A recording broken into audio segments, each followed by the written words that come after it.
Tes. Halo, apakah sebentar ya?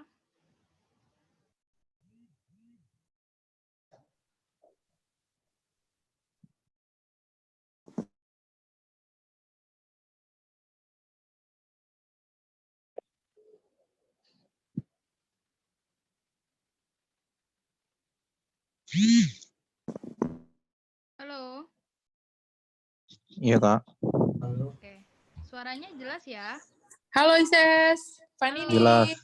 Halo, Kak Fani. Jelas Kak, jelas. Ya. Slide-nya Kak. Sebentar ya. Oke Kak. Kak, aku sambil makan ya Kak. Iya, siap. Enjoy.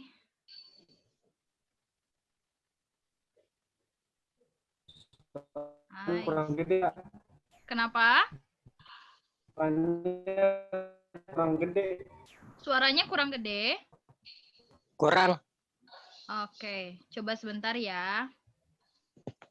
Speaker sudah full.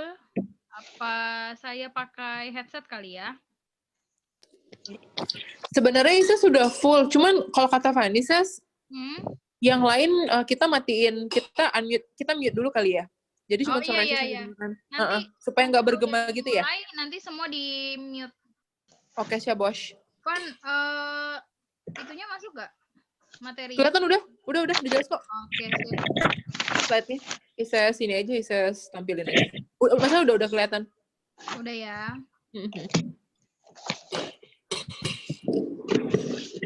Aku mute ya. Bye. Oke, thank you. Siapa tuh ya minta bagi makanan? Dasar. Maaf, jam 2 cuy. Mamam dulu.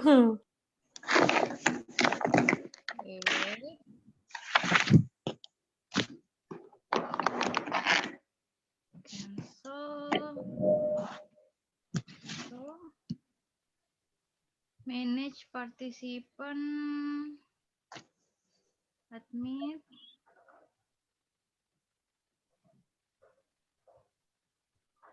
Oke, 2 menit lagi ya. Oke, Kak. Sip. Iya, Kak.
Fun.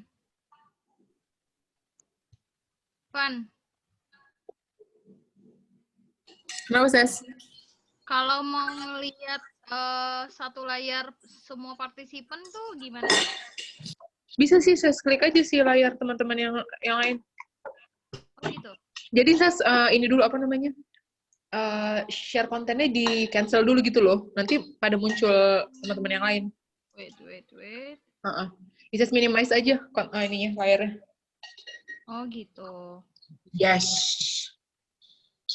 Ini sih masih wajah Ises doang yang kelihatan sama si slide-nya. Resume set. Aku udah gak sabaran banget nih dengar legal opinion-nya Ises. Aduh. Soalnya udah lama gak bikin legal opinion, Ises. Kan kita cuma teori aja hari ini, Pan. Hai. Siapa nih? Ricky Sitompul. Nur Sabani, udah jam 3. Kalian dari daerah mana?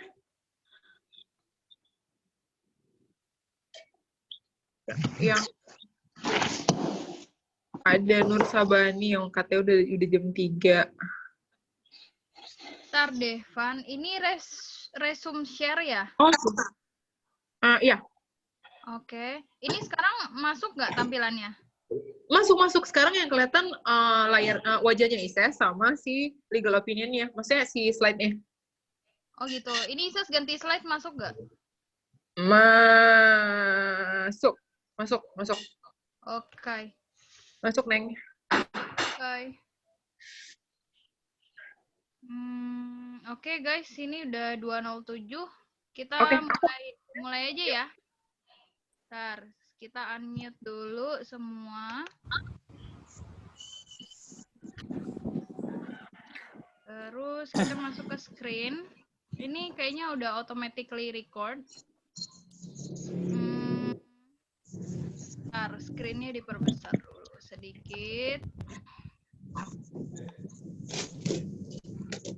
Van, Isis kayaknya masih belum berhasil untuk ngelihat semua partisipan deh.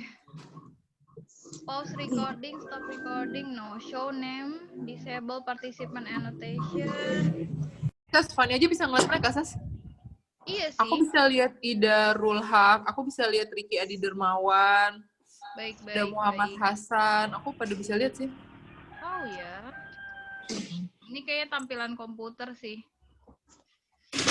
Ada Aldo, Muhammad Harfanda Saputra, ramai kok.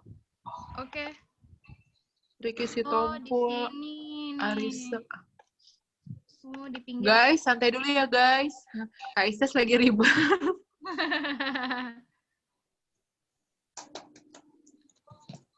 Oke. Manajemen ramai. Ada Ricky Adi. Kita mulai ya. Oke, sure. Aku mute ya. Bye. Ya.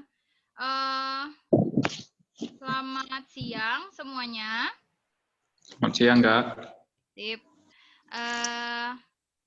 Sebelum kita mulai, jadi terima kasih udah join di kelasnya saya. Sekarang kita akan membahas mengenai legal opinion, yang mana mungkin pembahasan kita pada hari ini adalah bergerak untuk mengenai teori-teori legal opinion, gitu. Tapi kita belum masuk ke dalam praktek pembuatan legal opinion.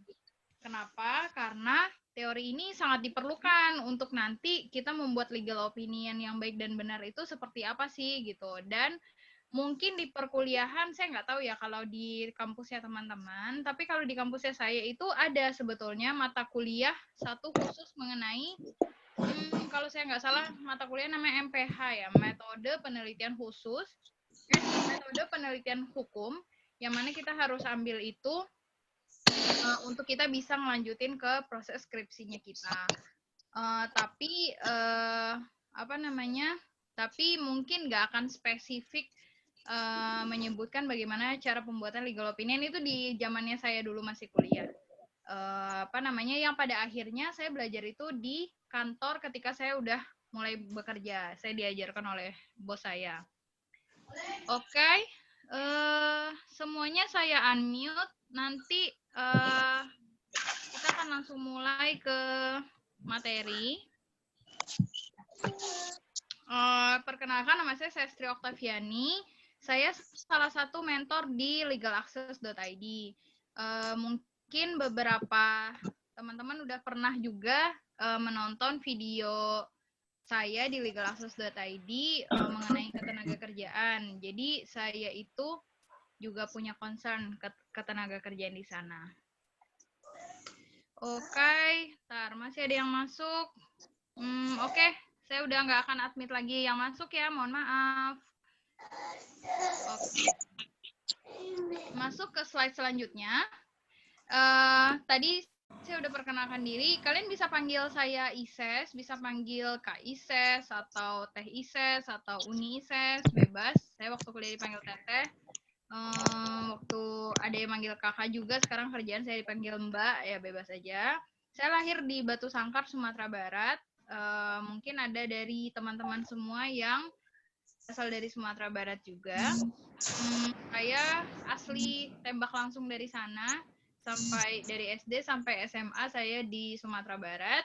Kemudian di tahun 2008 saya move ke Bandung. Saya berkuliah di Fakultas Hukum Universitas Pajajaran selama 4 tahun, lulus di 2012. Kemudian di 2012 setelah saya lulus, saya apply pekerjaan di beberapa company sama di beberapa law firm. Tapi pada akhirnya saya berjodoh bekerja di salah satu perusahaan manufaktur baja yang berlokasi di ujung Pulau Jawa, yaitu Cilegon. Saya di sana di bagian tim hukum atau tim legal. Sekarang berstatus sebagai senior legal counsel. Kurang lebih 7 tahun saya sudah bekerja di sana dan sekarang masih di sana. Oke, next slide.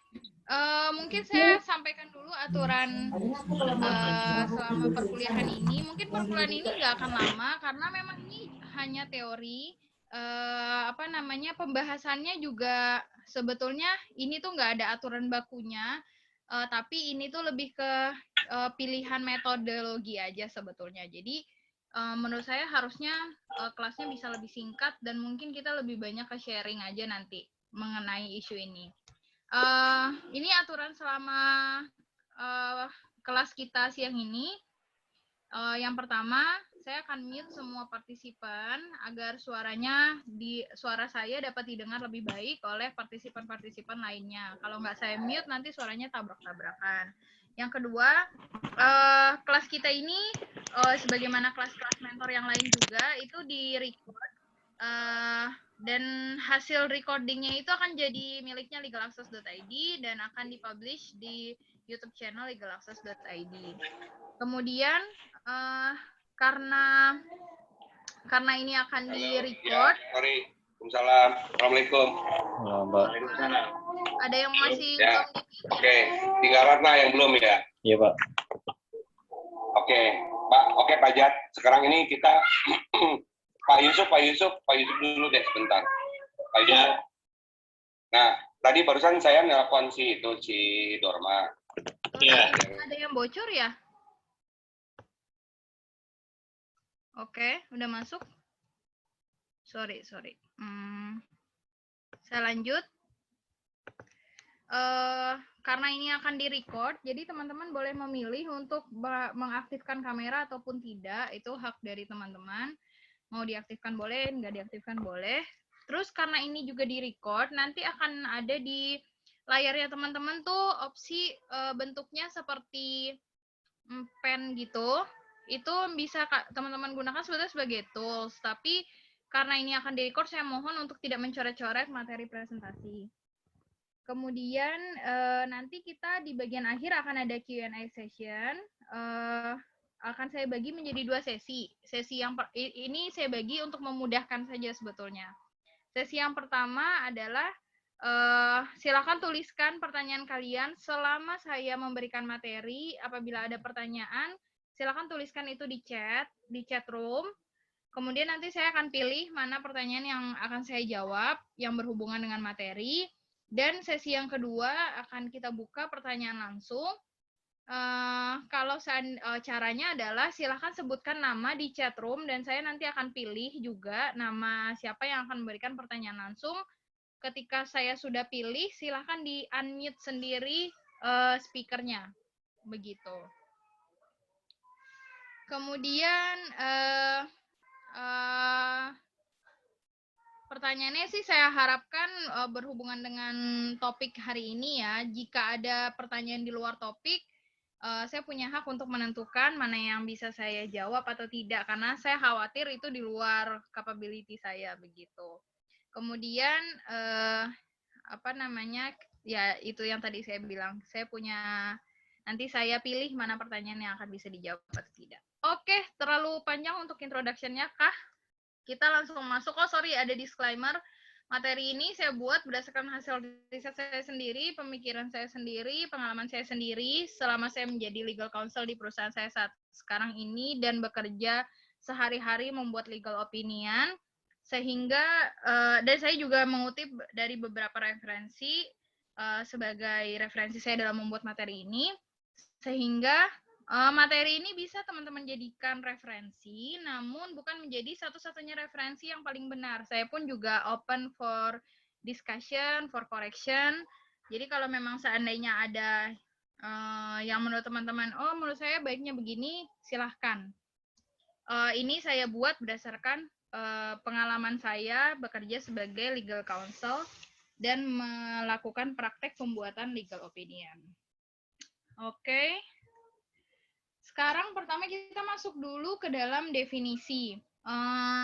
Karena materinya nggak banyak, jadi saya buat 2 bahasa gini tuh bukan karena apa-apa, cuman mungkin biar kita lebih familiar lagi juga dengan bahasa Inggris, karena memang nanti in practice kita bakal mungkin sehari-harinya mau nggak mau kita bersentuhan dengan dokumen-dokumen berbahasa Inggris, jadi ya, saya juga mumpung tadi punya cukup banyak waktu dan materi saya juga nggak padat, jadi ya mungkin ini buat membantu kita lebih familiar lagi dengan bahasa Inggris aja sih sebetulnya. Definisi ini saya ngambil dari Kamus Hukum yang mungkin teman-teman bisa searching di Google juga. Legal opinion itu bisa kita lihat di sini. Diartikan oleh Kamus Hukum adalah opinion given by legal expert. Jadi pendapat yang diberikan oleh ahli hukum seperti pengacara salah satunya untuk memberikan wawasan atau pengetahuan yang dalam tentang bagaimana hukum dapat diterapkan oleh beberapa fakta-fakta tertentu. Jadi legal opinion itu atau opini hukum itu adalah pendapat yang diberikan oleh ahli hukum untuk memberikan pendapat yang dalam, pengetahuan yang dalam, penilaian yang dalam atas suatu fakta-fakta yang disajikan. Kemudian mungkin dari definisi tentang opini hukum tadi, kita bisa melihat apa sih legal expert? Kenapa sih tadi definisinya ini tuh merupakan pendapat yang diberikan oleh seorang legal expert. Kalau mengacu kepada kamus, sebetulnya expert itu adalah seseorang yang sangat very skilled, yang sangat terampil dalam melakukan sesuatu dan memiliki kecakapan dalam melakukan sesuatu, atau orang yang mengetahui banyak hal tentang subjek tertentu.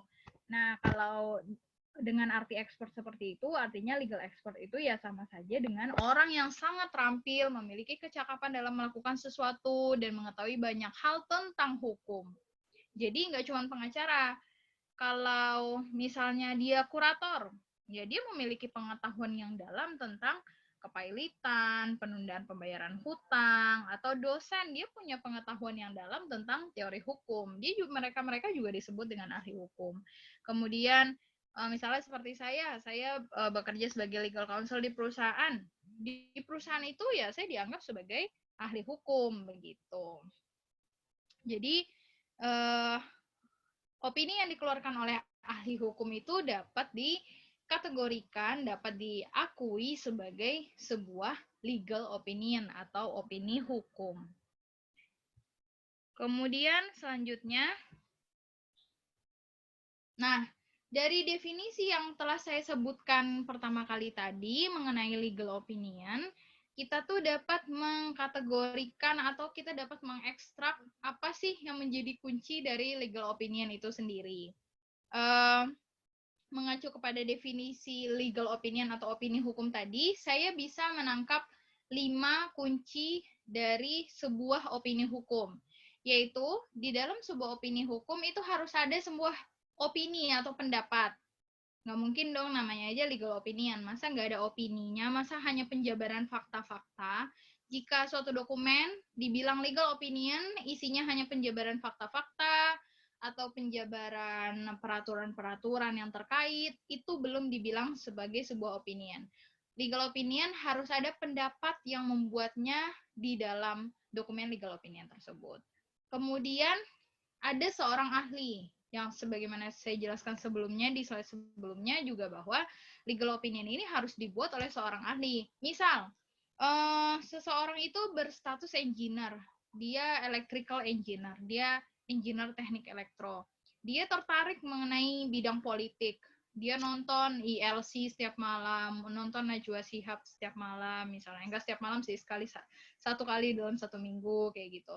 Atau dia nonton video-video lainnya. Terus kemudian dia bikin nih pendapat, tapi bukan legal opinion ya. Dia bikin pendapat politiknya dia. Kemudian dia minta pendapat politiknya dia itu diakui oleh banyak orang. Menurut saya dalam hal ini, dia belum bisa mengeluarkan pendapat politik karena dia belum cakap di situ. Dia masih hanya mempunyai ketertarikan, tapi dia belum menjadi sebuah expert di bidang politik, termasuk bidang hukum juga. Misalnya ada dokter, tapi dia punya ketertarikan hukum, tapi dia baca artikel-artikel gitu, tanpa melalui proses mungkin pendidikan formal dan lain sebagainya, dia belum bisa dikatakan mengeluarkan sebuah opini hukum. Jadi ada syarat satu lagi, yaitu dia merupakan seorang expert, atau dalam hal ini adalah dia seorang legal expert. Kemudian yang ketiga, ada sebuah pengetahuan yang mendalam.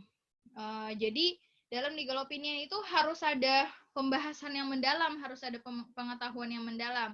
Mungkin yang mendalam itu kata sifat ya, tapi harus ada sebuah pembahasan dan pengetahuan. Kenapa dibilang begitu? Ya tadi yang saya bilang, bahwa ketika di dalam satu legal opinion isinya hanya penjabaran fakta-fakta, isinya hanya penjabaran peraturan-peraturan, atau asumsi-asumsi dari dokumen-dokumen yang ada, itu belum bisa dibilang legal opinion, karena nggak ada insight-nya, nggak ada pengetahuan yang mendalamnya, begitu. Nah, tapi tentunya legal opinion pun harus dilengkapi dengan hukum-hukum tertentu yang kita jadikan sebagai batu ujinya. Kenapa ini menjadi poin penting? Karena namanya saja legal opinion. Yang menjadi batu ujinya adalah peraturan-peraturan yang berlaku. Begitu. Dan ini tuh satu sama lainnya saling melengkapi. Ada sebuah pengetahuan yang mendalam, tapi dia tidak mencantumkan. Dia membuat pengetahuan yang mendalam itu berdasarkan apa.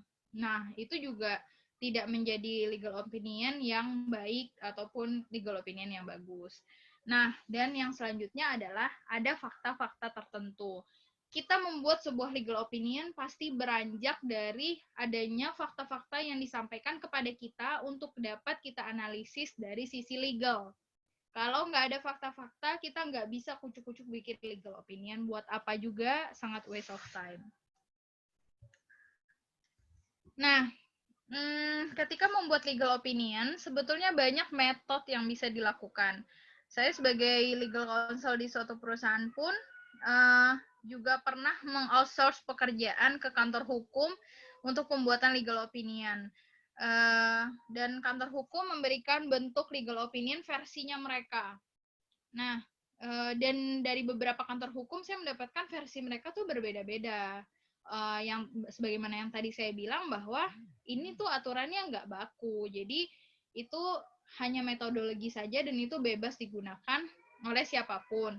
Nah, tergantung dari kita, menurut kita, legal opinion yang paling efektif itu seperti apa. Dan ini berdasarkan pengalaman saya merasa legal opinion yang efektif itu menurut saya cukup dibuat dengan menggunakan IREC rules. Sebagaimana teman-teman lihat di layar, IREC rules itu, atau aturan mengenai IREC, itu merupakan kata kunci dalam pembuatan opini hukum. Ini IREC rules ini juga ekstraksi dari kata kunci tentang opini hukum yang sudah digambarkan di slide sebelumnya. Aturan mengenai IREC itu sebetulnya sih bentuknya merupakan sebuah akronim dari atau merupakan suatu singkatan yang sebetulnya dia mempunyai kepanjangan, yaitu IREC terdiri dari 4 huruf.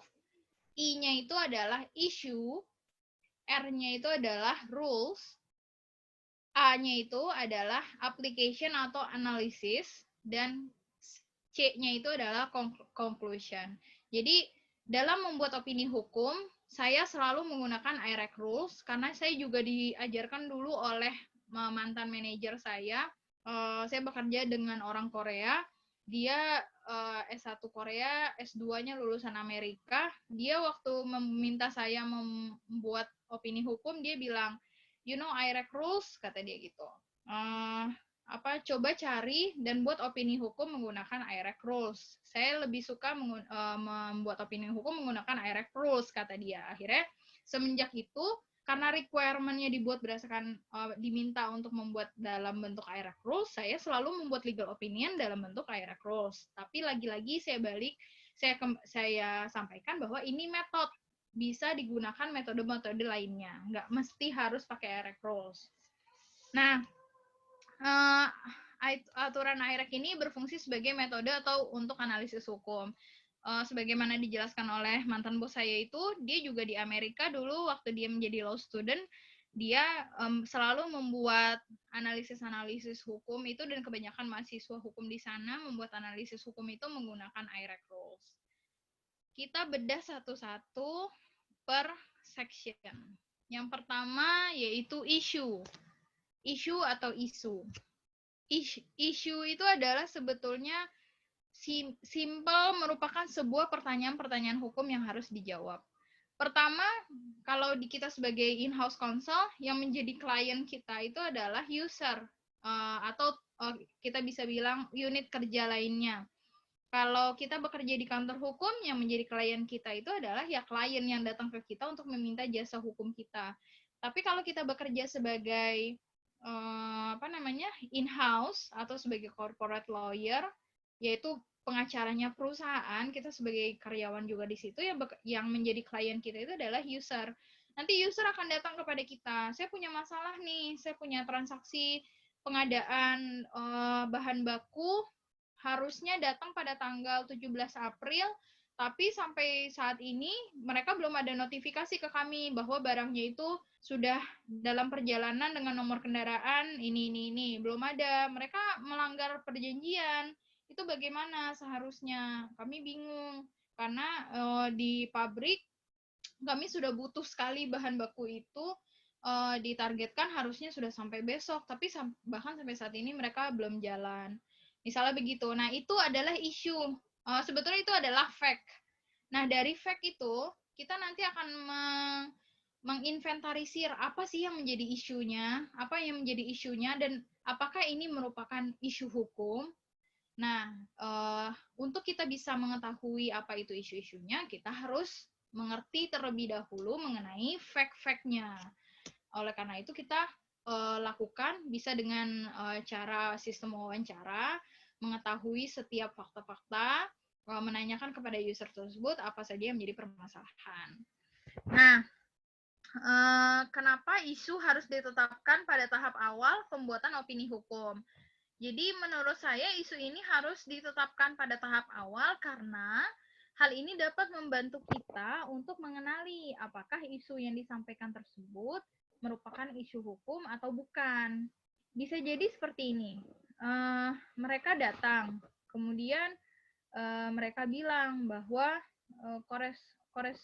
tapi rata-rata memang di perusahaan itu, isu-isu perusahaan itu kebanyakan berkaitan dengan isu hukum, setidak-tidaknya ada korelasinya dengan kontrak begitu. Tapi mungkin ada juga yang isunya tuh sebetulnya bukan isu hukum tapi isu teknis. Misalnya harusnya kadar oksigen dari bahan baku, kadar oksigen yang harusnya disuplai kepada perusahaan kami itu berada pada level segini.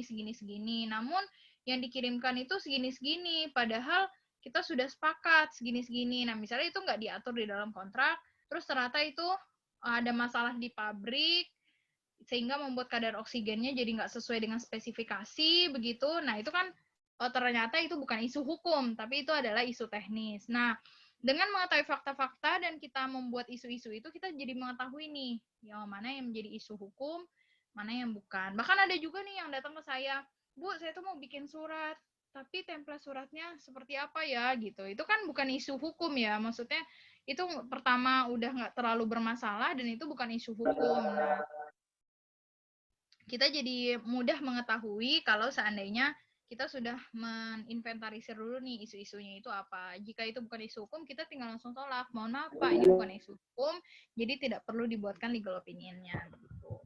Kemudian yang kedua, pentingnya isu ini adalah dalam rangka untuk mengatur pembuatan analisis atau application tadi yang di IREC itu ada A-nya itu kan analisis. Nah, si isu ini nanti akan mengkawal kita bahwa kita harus membuat analisis hanya sebatas pada isu yang kita tetapkan. Begitu. Oke, section selanjutnya atau bagian selanjutnya adalah mengenai rules. Rules itu atau bisa disebut dengan aturan. Jadi, setelah kita men-set apa saja yang menjadi isu yang harus kita jawab di dalam legal opinion ini, selanjutnya yang kita harus set adalah mengenai rules yang kita gunakan sebagai batu ujinya, sebagai pisau analisisnya, begitu. Nah, aturan di sini adalah aturan yang relevan yang digunakan dalam membuat pendapat hukum sebagai alat analisis dan digunakan dalam memutuskan isu yang disampaikan. Nah, kita pernah belajar juga kan di Fakultas Hukum bahwa sumber-sumber hukum itu ada banyak. Ada peraturan perundang-undangan, ada common practice atau hukum kebiasaan, ada treaty atau traktat, ada jurisprudensi, ada doktrin, pendapat ahli hukum, dan lain sebagainya. Nah, itu bisa kita jadikan sebagai rules ataupun aturan. Tapi in practice, saya sebagai legal counsel di perusahaan, ketika saya membuat aturan hukum itu sih saya memang menggunakan pisau analisisnya peraturan perundang-undangan aja tuh udah cukup banget. Udah sangat cukup untuk menjawab isu-isu yang akan saya bedah di opini hukum tersebut. Kenapa saya bilang cukup? Karena mungkin kita kalau di perkuliahan kita membedah suatu isu itu berada pada level sampai tahap peraturan pemerintah atau peraturan presiden. Kalau kita sudah menjadi legal counsel ataupun sudah menjadi lawyer di law firm, itu peraturannya tuh jauh lebih banyak lagi sampai ke peraturan-peraturan menteri kah, peraturan dirjen kah, peraturan pelaksananya, bahkan juklaknya, apanya. Nah, itu aja tuh udah banyak banget untuk kita gunakan sebagai pisau analisis dalam membuat opini hukum ini. Jadi, biasanya sih saya hanya menggunakan sumber hukum peraturan perundang-undangan. Paling-paling jika isunya tentang sengketa, ya saya kadang-kala juga menggunakan jurisprudensi.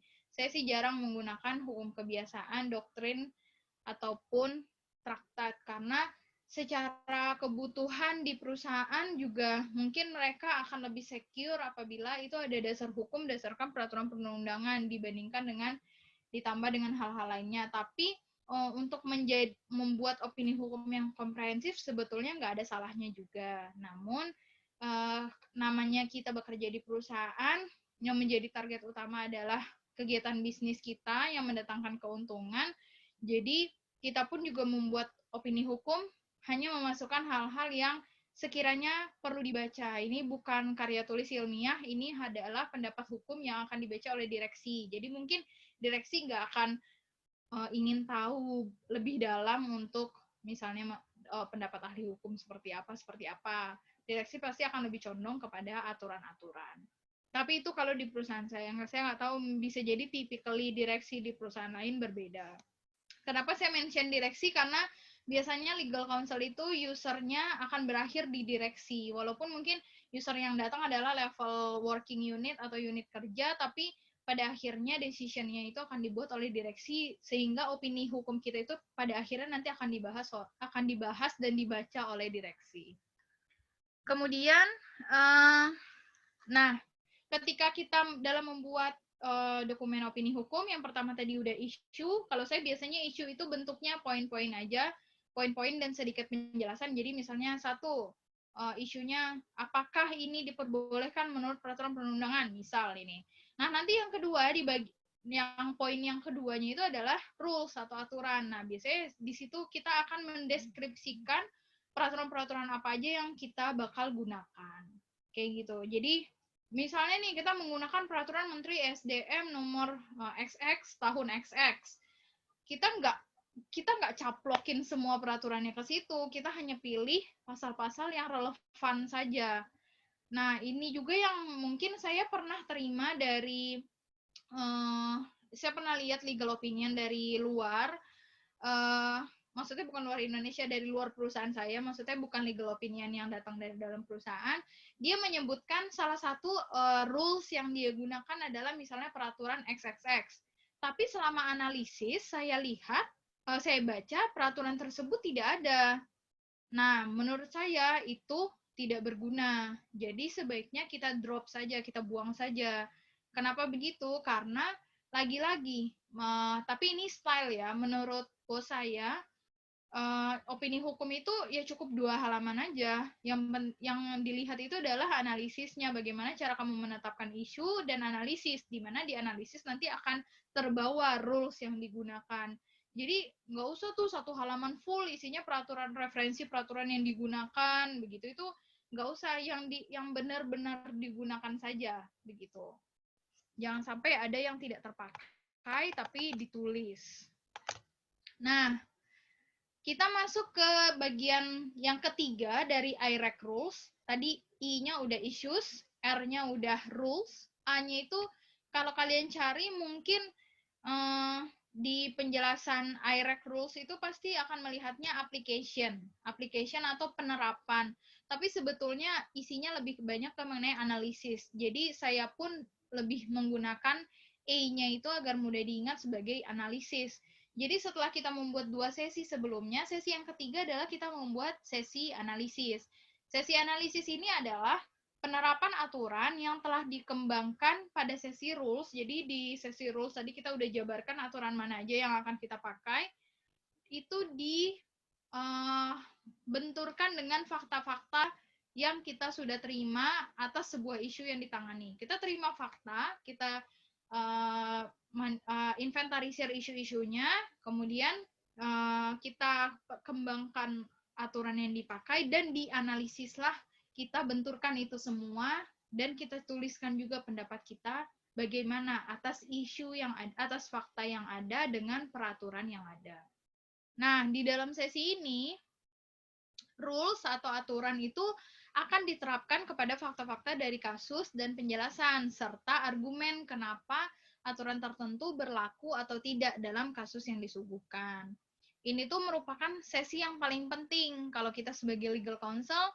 Mungkin BOD itu akan baca ke isu langsung lompat ke analisis. BOD itu maksudnya direksi, dia akan lompat langsung ke analisis, bahkan kadang kali dia suka langsung lompat ke conclusion begitu. Jadi oleh karena itu di bagian analisis ini sangat-sangat penting.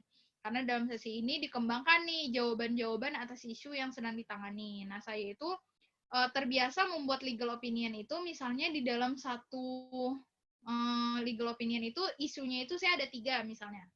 Menurut saya dari fakta yang disajikan kepada saya bisa menginventarisir itu ada 3 isu.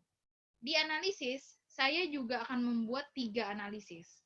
Kalau saya sampai menghasilkan 4 analisis, itu menurut saya telah melakukan metodologi yang salah. Menurut saya ketika saya telah menulis 4 isu, ya saya cukup menganalisis 4 isu saja. Kalau saya punya 3 isu, saya menganalisis 3 isu saja. Maka dari itu, penerapan isu itu sangat penting agar kita terarah membuat opini hukum. Begitu. Itu tadi ya, di bagian bawah seberapa banyak isu yang dijelaskan di bagian isu itu akan menentukan seberapa banyak juga poin analisisnya begitu. Kemudian yang terakhir adalah conclusion atau kesimpulan. IREC C-nya itu adalah conclusion. Nah, di bagian kesimpulan ini merupakan jawaban langsung dari pertanyaan-pertanyaan yang disuguhkan dalam bagian isu. Di bagian ini sangat penting untuk tidak menyampaikan lagi baik aturan baru ataupun analisis baru. Jadi maksudnya begini, ketika isu kita tetapkan 3, isunya itu akan kita buat dalam bentuk pertanyaan.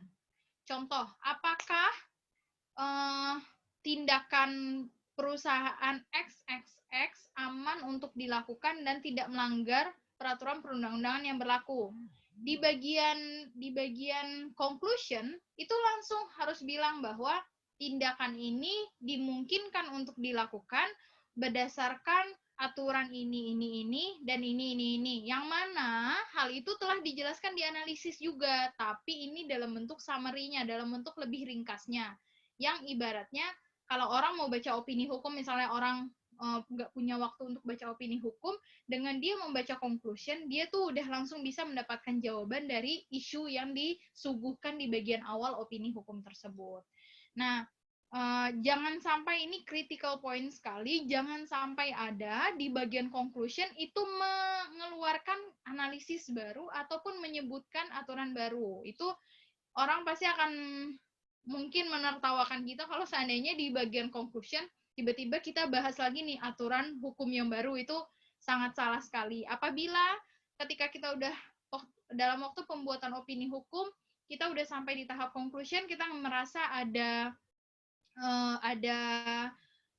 peraturan baru yang bisa digunakan sebagai pisau uji atau pisau analisis opini hukum kita, lebih baik kita perbaiki ulang semua opini hukum kita daripada memasukkan itu di bagian konklusi, karena itu sangat tidak baik, dalam artian sangat tidak profesional menurut saya, karena kok tiba-tiba bahas dasar hukum aturan baru. Kalau seandainya orang cuma baca isu, rules, analisis, dia nggak baca conclusion karena menurut dia conclusion udah ada di analisis, itu bisa berakibat fatal kalau seandainya di conclusion kita memasukkan peraturan baru ataupun analisis baru. Orang jadi tidak tahu apa yang message yang akan kita sampaikan melalui opini hukum yang kita buat. Begitu. Kemudian, ini poin tambahan bahwa yang menjadi inti poin dari pembuatan opini hukum itu adalah fact. Jadi, sistemnya di perusahaan itu yang tadi saya bilang, user datang ke kita, terus dia akan cerita aja dengan bahasa dia, karena kan dia bukan orang hukum, dia bukan background hukum, mungkin dia background engineer yang dia mungkin penyampaiannya sangat teknis sekali. Nah, di situ kita harus punya kemampuan juga untuk bisa menyerap informasi yang mereka sampaikan walaupun bahasa yang disampaikan adalah sangat teknis. Sebagaimana saya pernah cerita juga bahwa ya kita harus lebih mengetahui dari mereka, dalam artian ya namanya kita memberikan opini hukum agar perusahaan tidak terjebak dalam resiko-resiko yang membahayakan bagi perusahaan, kita harus mempunyai pengetahuan yang komprehensif mengenai, tidak hanya mengenai hukum tapi juga mengenai aspek teknis begitu. Nah, pentingnya fakta-fakta itu ya itu tadi, karena dari fakta-fakta itulah kita bisa mengekstraksi sebuah isu-isu yang akan kita bahas dalam opini hukum, yang mana si isu ini pun nanti juga sangat berguna untuk kita membuat opini hukum lebih terarah, karena seberapa banyak isu itu tadi, itu juga yang menjadi poin-poin yang akan kita bahas di analisis, dan itu juga yang akan menjadi poin-poin yang kita mention di dalam conclusion.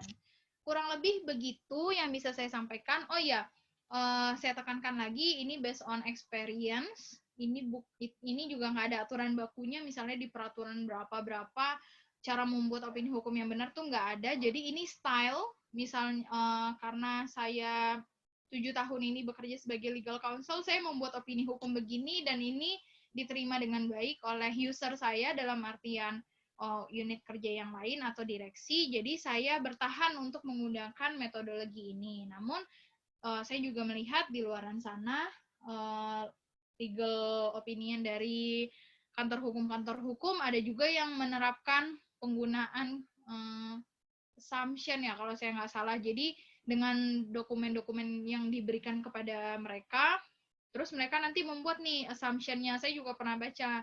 Jadi mereka misalnya bilang, berdasarkan anggaran dasar PT ABC, kami mengasumsikan semua perizinan telah terpenuhi. Nah, itu saya nggak pernah buat itu. Kenapa saya nggak pernah buat itu? Karena saya in-house. Dalam artian, ya dokumen-dokumen itu saya manage semua. Jadi saya nggak perlu mengeluarkan asumsi-asumsi, karena saya tahu kebenaran dari dokumen-dokumen yang saya gunakan sebagai referensi dalam membuat opini hukum. Ada juga yang menggunakan variasi-variasi metodologi lainnya, seperti high-rec. High-rec itu ada tambahan huruf H di depannya, yaitu heading, issue, rules, analysis, conclusion. Ada juga yang menggunakan variasi lainnya, VREC, kalau saya nggak salah. Jadi jadi ada tambahan F di depannya, yaitu facts, issue, kemudian fact, issue, kemudian rules, kemudian analisis, dan conclusion. Dan sebetulnya penerapan isu IREC ini juga nggak yang paling benar juga ya. Ada 2 golongan juga yang saya baca. Ada 2 golongan yang setuju penggunaan IREC karena dianggap IREC ini sangat simpel dan bisa membuat kita lebih terarah dalam membuat opini hukum.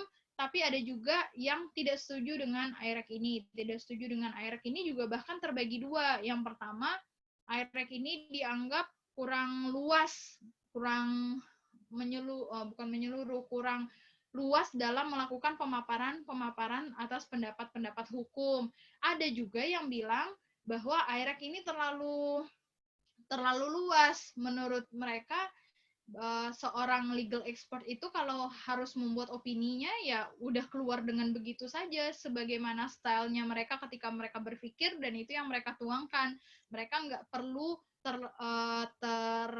terikat dengan aturan-aturan ataupun bukan aturan-aturan.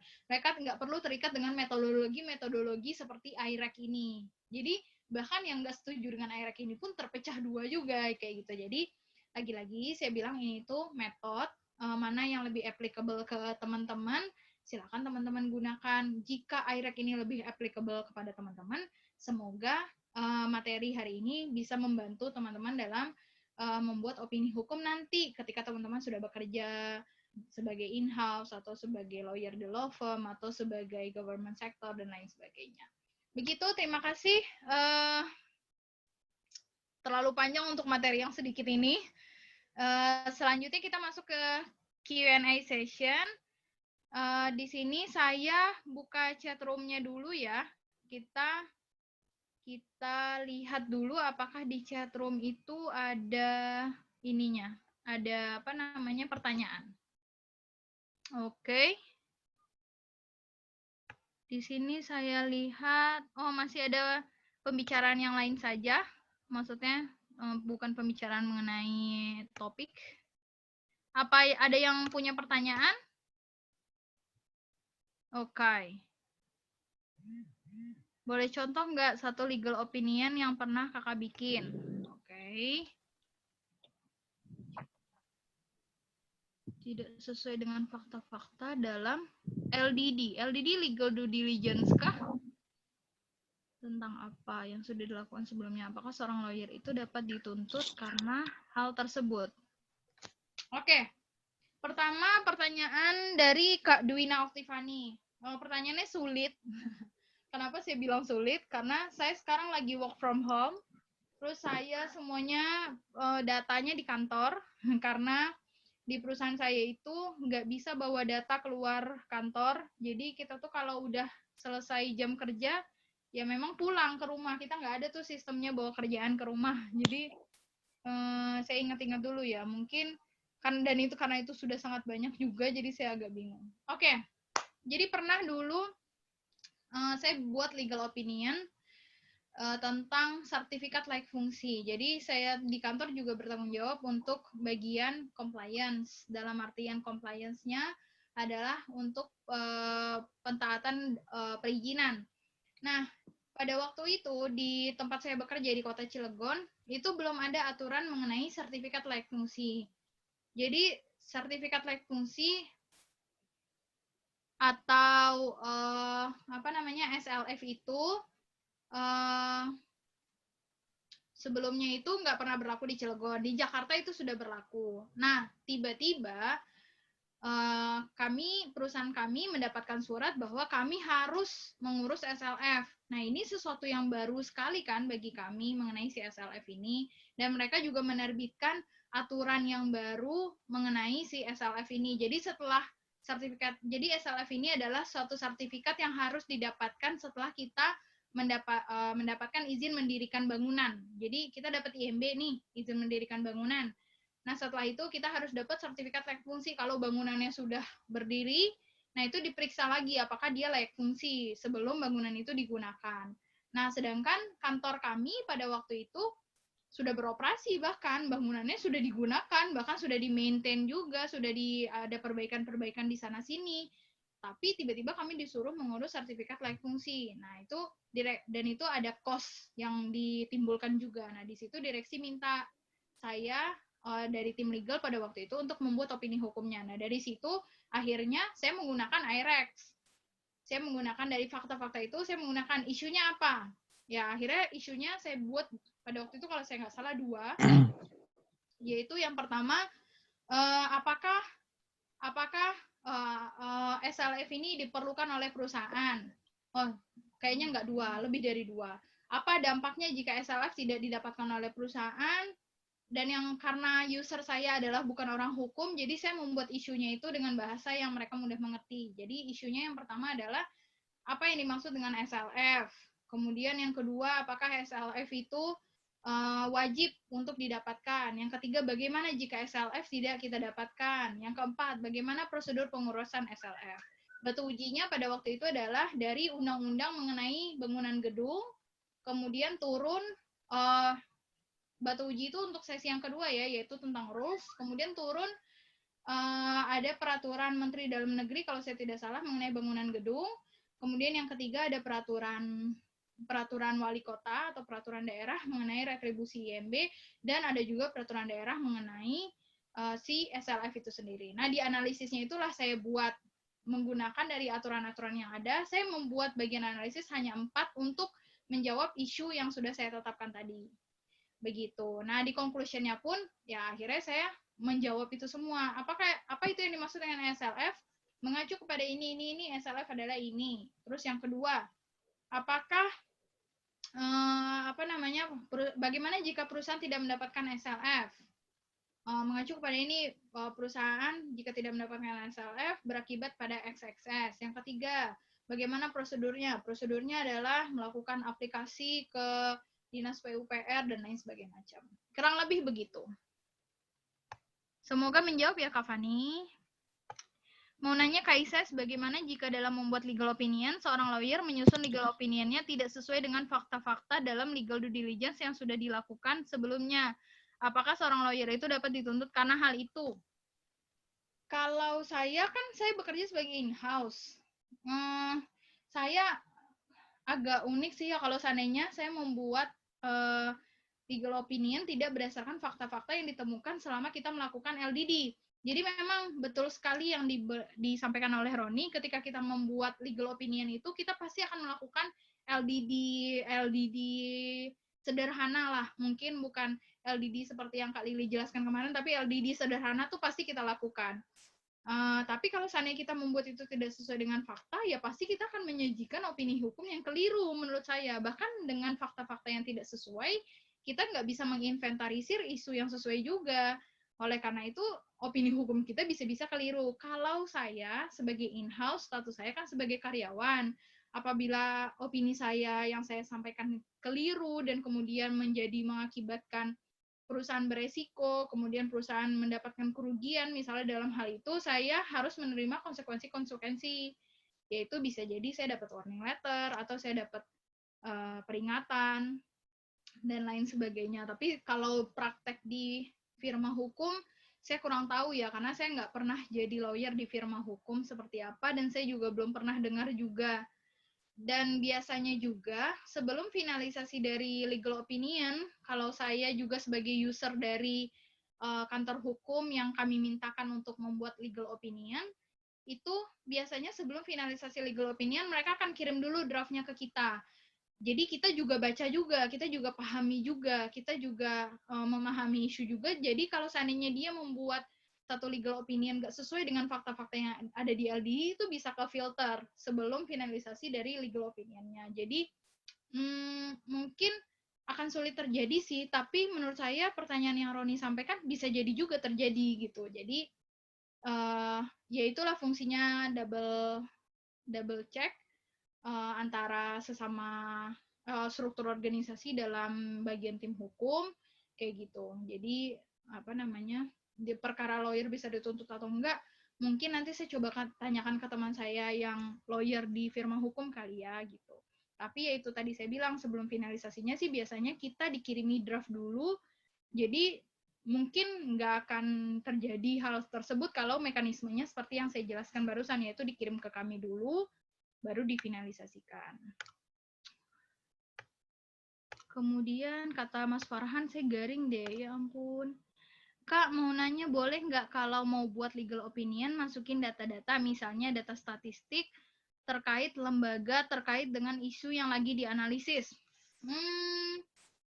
Sebetulnya kalau dibilang boleh atau enggak, itu boleh-boleh aja, selama datanya itu relevan. Jadi misalnya, kita itu diminta untuk membuat opini hukum bagaimana mengenai restrukturisasi hutang, misalnya, kepada lender.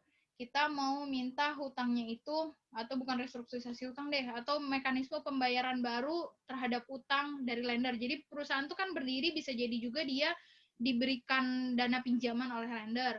Terus kita nggak sanggup bayar, terus habis itu kita mau minta nih restrukturisasi. Tapi BOD sebelum memutuskan hal tersebut, dia mau minta dulu nih tim legal untuk mengkaji. Akhirnya tim legal kan harus memahami tuh isu teknisnya. Dia koordinasi lah sama bagian keuangan perusahaan. Terus bagian keuangan perusahaan bilang, iya nih pasar kita tuh lagi down banget sekarang, lagi banyak barang-barang impor masuk, jadinya pengusaha lokal, pengusaha domestiknya tuh jadi tertekan karena nggak bisa bersaing. Barang-barang impor yang masuk itu harganya murah, misalnya begitu. Nah, ketika kita membuat opini hukum, nanti kan direksi akan melihat ya opini hukum ini sebagai opini terakhir dia sebelum mengambil keputusan kan. Nah, menurut saya pribadi, selama itu relevan, menurut saya itu bisa-bisa saja. Dan dulu juga mantan leader saya yang saya bilang orang Korea itu juga dia menyarankan untuk ya kita pun juga harus tahu juga aspek teknis, dan kita juga harus bisa juga advice ke aspek teknis, tapi dengan catatan kayak kita bilang bahwa untuk terkait dengan data-data teknis kita itu bagian finance yang lebih tahu. Tapi kalau teman-teman ragu untuk mempertanggungjawabkan data-data yang teman-teman masukin ke dalam opini hukum, saya sarankan untuk di drop saja. Apalagi kalau itu bukan bagiannya kita. Kayak gitu. Tapi jika dibilang bisa atau enggak, yang lagi-lagi saya bilang sebetulnya nggak ada aturan baku, bisa-bisa saja selama itu relevan dan teman-teman bisa mempertanggungjawabkan data yang teman-teman masukin. Kalau teman-teman ngerasa nggak capable di situ, jangan masukin. Kayak gitu. Kak, mau nanya, dalam membuat LO perlukah menyertakan lampiran-lampiran, dan biasanya lampiran apa yang disertakan? Kalau saya enggak. Saya pun juga coaching junior saya, buat saya nggak perlu menyebutkan lampiran-lampiran. Kalaupun perlu ada penjelasan lebih lanjut, lampiran itu kan fungsinya buat penjelasan lebih lanjut, itu silahkan dibuat footnote aja, tapi itu pun juga harus ringkas, karena saya pada prinsipnya di perusahaan membuat opini hukum itu mesti ringkas. Jadi BOD tuh nggak akan sempet, maksudnya direksi tuh nggak akan sempet dia baca-baca opini hukum 10 halaman tuh nggak akan sempet gitu. Jadi kalau bisa sih enggak, kalau saya sih ya, tapi lagi-lagi itu based on experience. Waktu itu tinggal 1 menit. Kak, apakah beda legal opinion dan legal memorandum? Yang saya tahu legal memorandum itu lebih komprehensif, legal opinion itu kayak lebih ringkas. Yang saya tahu begitu. Tapi in practice di perusahaan kita tuh kayak nggak ada, bikinin dong bentuknya legal memorandum, nggak ada kok yang paham mengenai term itu tuh cuman kita orang hukum aja gitu. Jadi sedangkan yang menggunakan jasa kita kan user yang bukan orang hukum kayak gitu. Jadi buat dia, gue butuh pendapat lo, udah gitu aja. Jadi dia nggak bentuknya memorandum kah, bentuknya opini kah. Kalau di perusahaan saya gitu ya. Kak bertanya, kalaulah memang legal opinion harus ditulis seorang ahli yang memang telah menyelesaikan, apakah ini artinya seorang tersebut dikatakan ketika mereka sarjana hukum? Enggak juga sih. Enggak juga, cuman gimana ya menjawabnya ya? Ini masih bisa nggak ya? Bisa kok, Sis. Bisa dilanjutin kok. Oh, bisa dilanjutin ya. Oke. Walaupun udah di set 1 jam ya? Oke, sip. Aku bisa kok. Atau bisakah pendapat seorang, thanks Kak Fani, atau bisakah pendapat seorang mahasiswa hukum dikatakan legal opinion karena pendapat mereka dikutip oleh guru besar hukum? maksudnya mereka mengutip pendapat guru besar hukum atau guru besar hukum yang mengutip pendapat mereka? Kalau di sini sih pendapat mereka dikutip oleh guru besar hukum. Bisakah pendapat seorang mahasiswa hukum dikatakan legal opinion karena pendapat mereka dikutip oleh guru besar hukum? Mengingat bahwa saat ini banyak tulisan-tulisan artikel hukum yang sangat bagus dan dibuat oleh para mahasiswa hukum yang bisa dilihat di internet. Terlebih lagi, banyak lomba-lomba membuat karya tulis ilmiah hukum. Baiklah, menurut saya selama dia legal expert, yang saya bilang tadi, dia punya capability di sana, dia udah belajar itu, dia sudah punya experience di bidang itu bisa dibilang opini hukum. Dan lagi-lagi saya bilang bahwa opini hukum ini kan sebetulnya metodologi yang saya bilang tadi menurut saya. Jadi sepanjang itu bisa digunakan oleh user kita, yaitu direksi, itu sangat bisa dikatakan itu sebuah opini dari seorang yang expert. Menurut saya begitu. Jadi pernah juga nih di perusahaan saya, tapi ini bukan opini hukum ya, saya bawanya ke bagian yang lain.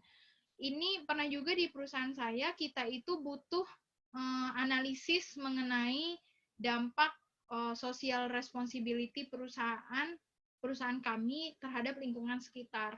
Itu kita minta kajiannya dari kampus pada waktu itu. Dan itu dikerjakan oleh mahasiswa kok, saya ingat pada waktu itu. Ya, tapi walaupun dia ada pendampingan dosen ya. Nah, lagi-lagi ini tuh tergantung bagaimana user.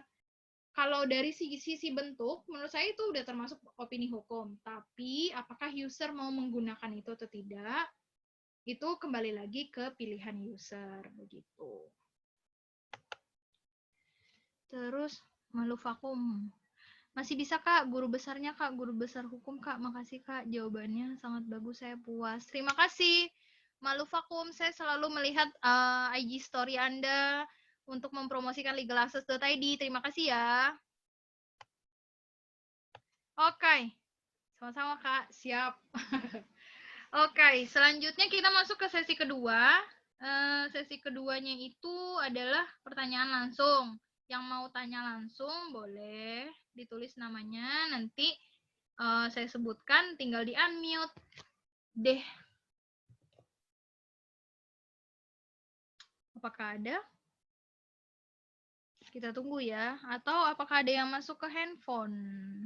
Coba saya cek. Waduh, iya didiemin gitu aja, parah, kelamaan nunggu. Tadi ditunggu kok sampai jam 14.10, cuma lewat dari itu nggak dibolehin masuk. Iya, mohon maaf ya.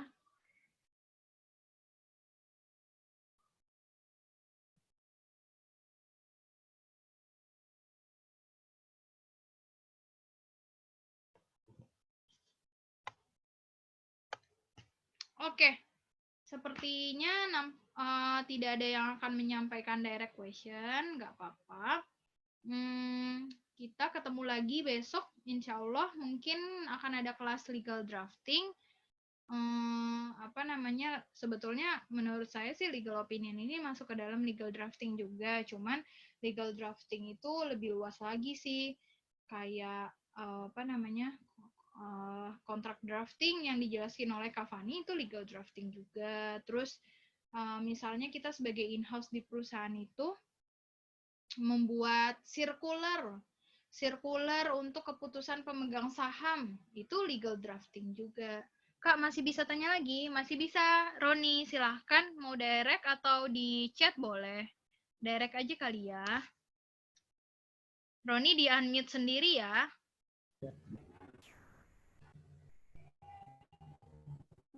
Terima kasih, Kak. Iya, sama-sama. Ya. Saya mau tanya ini lagi sih, Kak. Simple sih.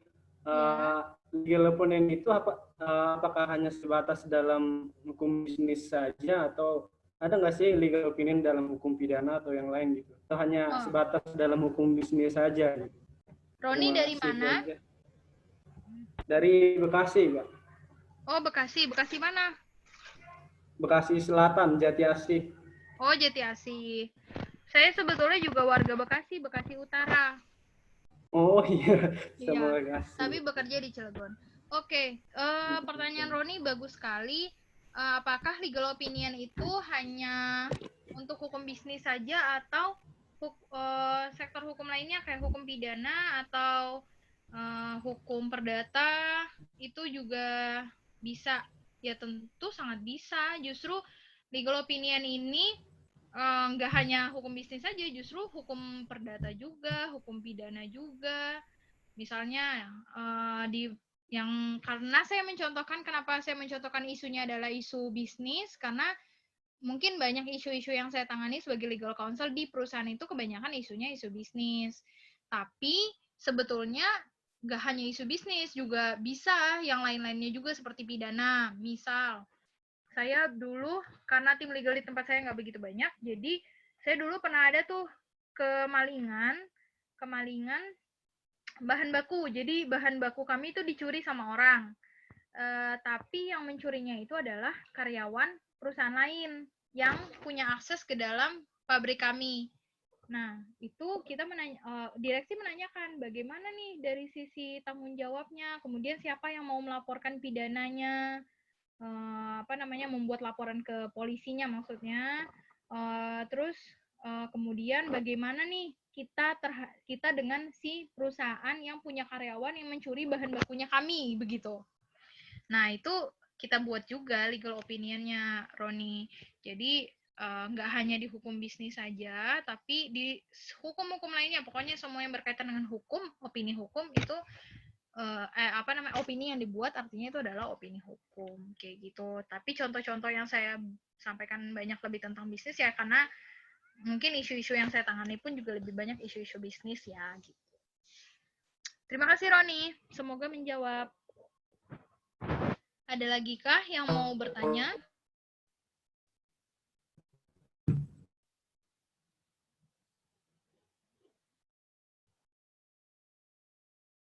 Oke, jika sudah tidak, kita akhiri sesi ini.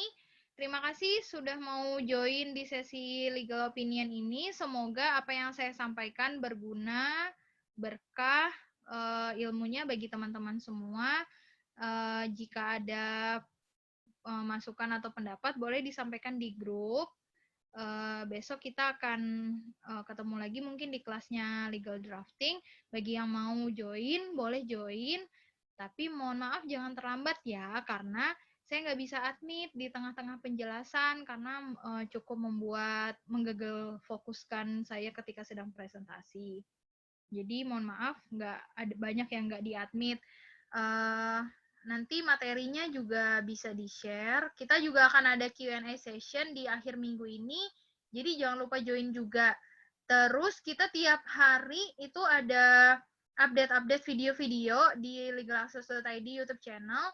Jadi jangan lupa juga selalu ditontonin, dan kadang kita juga penyampaian informasi-informasi juga lewat YouTube channel kita gitu. Jadi jangan lupa ya. Ya ampun, saya tuh entah kenapa saya tersentuh sekali, banyak yang bilang terima kasih. Saya juga terima kasih kembali sudah diberikan kesempatan ya untuk memberikan materi kepada teman-teman semua. Terima kasih. Beli nasi goreng pakai sayur. Mantap, Slur. Mantap. Silakan di-leave meetingnya. Terima kasih.